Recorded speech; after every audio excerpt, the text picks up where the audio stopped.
मैंने उस वचन का प्रचार किया जिस वचन का प्रचार सैनी साहब कभी नहीं चाहेंगे कि वो हो, ना कभी उस वचन का वो प्रचार करेंगे।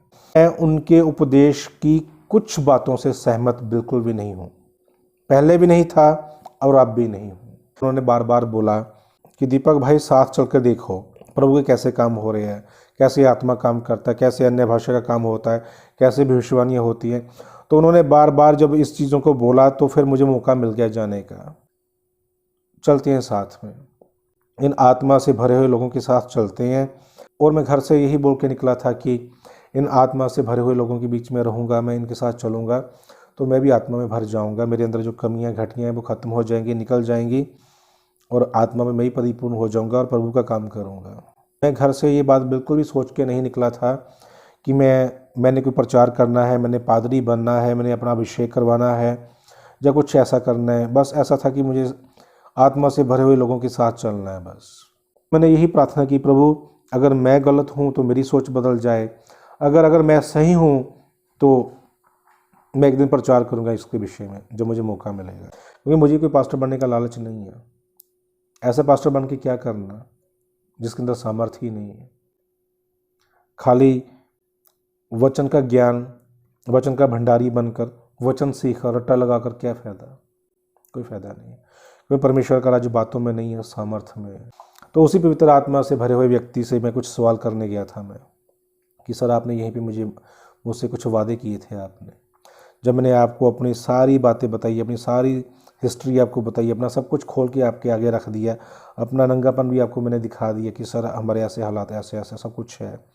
तो सर उसी आत्मा से भरे हुए आपने अपनी पत्नी के सामने और परमेश्वर के दासों के सामने ये बात बोली थी आपने दीपक कि आप 1.5 से 2 महीने, 1.5 मैक्सिमम 2 महीनों के बीच में आप प्रशांत की तरह और यमराज जी की तरह प्रचार करोगे। सर ये बात कोई मैं अपने मन में लेके नहीं गया था, मैं ये बात का बीज आपने मेरे अंदर डाला था और मैंने इसको परमेश्वर की रज़ा मान ली। मैंने इसको मान लिया कि ये परमेश्वर की तरफ से है। मैं खुश हो गया था मैं कि मुझे मेरी मंजिल मिल गई, मुझे मेरा रास्ता मिल गया। तो मैंने घर पे फ़ोन कर दिया, बच्चों से बात की, पत्नी से बात की कि घर में जो कुछ भी हो जाए मुझे फ़ोन मत करना। आपके पास खाने को है नहीं है, पैसा है नहीं है, मैंने घर वालों को साफ बोल दिया कि मुझे मत बुलाना वापस। मैं अभी साथ जा रहा हूँ, मैं एक दास बन के आऊँगा, आत्मा से भरा हुआ दास। ऐसा सपना दिखा दिया था सैनी साहब ने मुझे। मैंने विश्वास कर लिया था, पर उन्होंने अपना वो वादा पूरा ही नहीं किया। मुझे एक प्रचार मिला करने का, उस प्रचार के बाद उन्होंने मुझे दूसरा प्रचार करने को नहीं दिया। साथ लेकर चले, 2 महीने अच्छे से घुमाया और ऐसी ताड़ना की, ऐसी बातों से ताड़ना की कि मतलब साफ था उनका कि इस बंदे को तो भगाना है बस किसी भी रीति से। उन्होंने कहा कि तो हम प्रचार करवाएंगे, तेरा ऑर्डिनेशन करेंगे और तेरी मदद करेंगे, तुझे 2 साल वचन सिखाएंगे। कितने वादे किए उन्होंने मेरे साथ।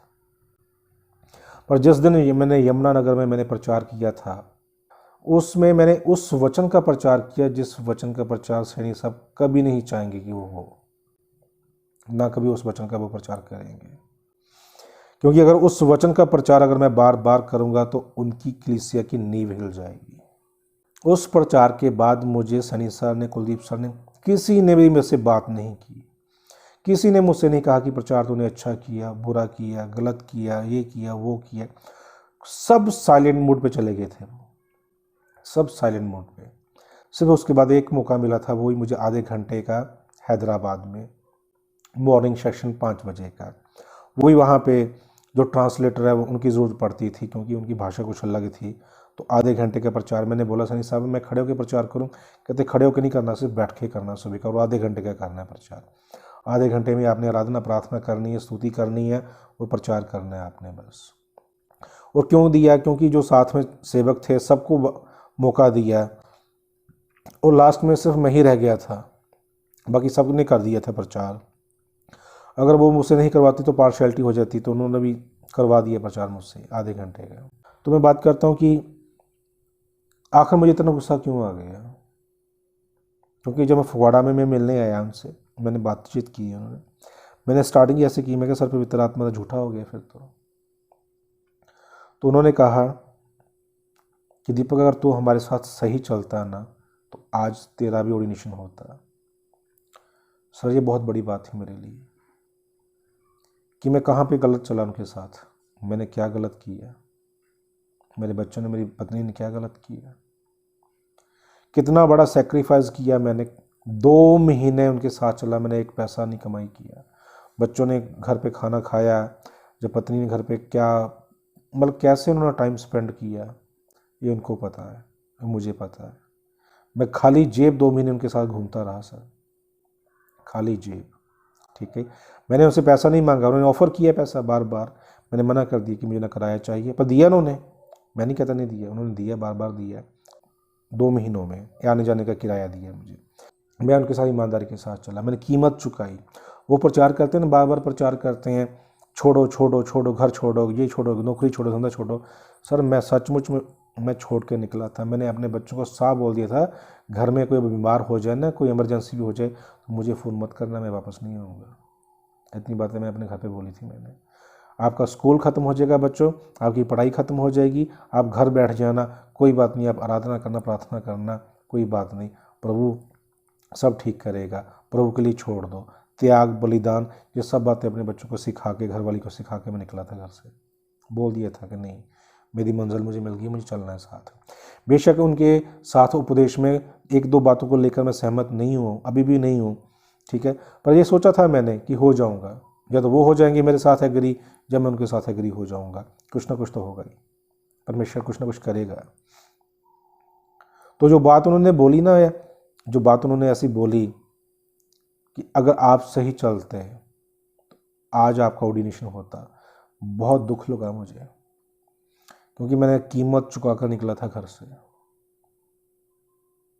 और उन्होंने बड़े आसानी से बोल दिया कि आप सही से नहीं चले। जिनकी तो परीक्षा भी नहीं हुई, जिनको तो वे साथ लेके भी नहीं गए, सिर्फ एक हैदराबाद मोबाइल लेके गए, बड़े घर वाले पैसे वाले बंदे, उनका तो अभिषेक भी हो गया, वो तो पास्टर भी बन गए। हमारा तो इतना बुरा हाल किया, इतना बुरा हाल किया, हम तो बीमार होके वापस आए वहाँ पे। तो क्या कीमत नहीं दी हमने। तो जिस बंदे ने ना बड़ी आसानी से बोल दिया ना दीपक कि आप अगर सही से चलते, सही से क्या मतलब कि उनकी हर बात में हाँ करते, हर एक बात में कोई सवाल ना करते उनसे, किसी विषय में उनसे कोई पूछते ना। मैंने जितनी बार गलती की उतनी बार आपके पाँव पर मैं गिरा हूँ, मैं आपके पाँव पकड़ पकड़ के माफ़ी मांगी है मैंने, आपके पाँव पकड़ कर माफ़ी मांग कर मैंने प्रभु भोज लिया है मैंने। और जो कि सच्चा बंदा होता है ना, वो ही भड़कता है, उसे क्रोध आता है, उसे गुस्सा आता है, जैसे यीशु मसीह को गुस्सा आ गया था। सच्चा था ना वो, झूठों को नहीं आता। झूठे लोग तो ब्लॉक करते हैं, इग्नोर करते हैं, चुप रहते हैं, वो झूठा नाटक करते हैं अपने अंदर शांति दिखाने का। हम शांति दिखाते हैं, हम बोलते नहीं हैं, हम रिप्लाई नहीं करते, हमारे अंदर शांति है, ये झूठे लोग हैं। सच्चा बंदा तो बोलता है, और बहुत बोलता है वो, क्योंकि उन्होंने मेरे साथ, मेरी भावनाओं के साथ खिलवाड़ किया उन्होंने।